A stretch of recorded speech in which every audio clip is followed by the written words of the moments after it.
Congratulations to the 2019-2020 girls varsity hockey on our inaugural season.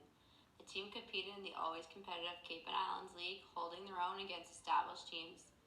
The one word that best describes the team is resilient, never giving up, and while the 0-12 record doesn't reflect it, the team played each game as if it were a playoff game. The turning point in this season and a memorable game was against Barnstable on their home ice. This was the second matchup against Barnstable, losing the first one 10-2. This game was very different and Barnstable didn't know what hit them. The game was tied 0-0 going into the third period.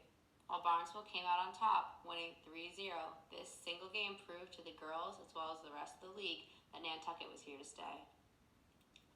The team's game against Falmouth, again on their own ice, was also one for the team's inaugural season memory book. This game marked the first and only time all season that Nantucket led their opponent.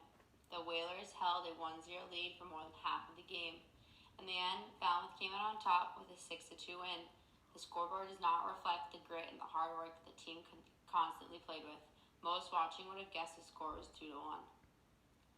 The island rivalry did not skip over girls hockey, and we had the most exciting game of our season on our home ice against the Vineyard. Heading into the third period, the Whalers were trailing 5-1.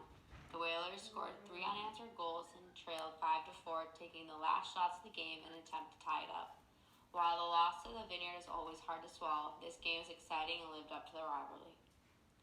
Thank you to all the girls, especially our seniors Haley, Sophia, Velma, and Juliana for leading the way and making Whaler history. Thank you to the parents for being our biggest support system.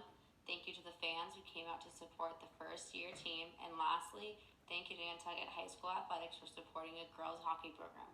While the season did not go exactly as planned, this team made history, and moving forward is the only way to go.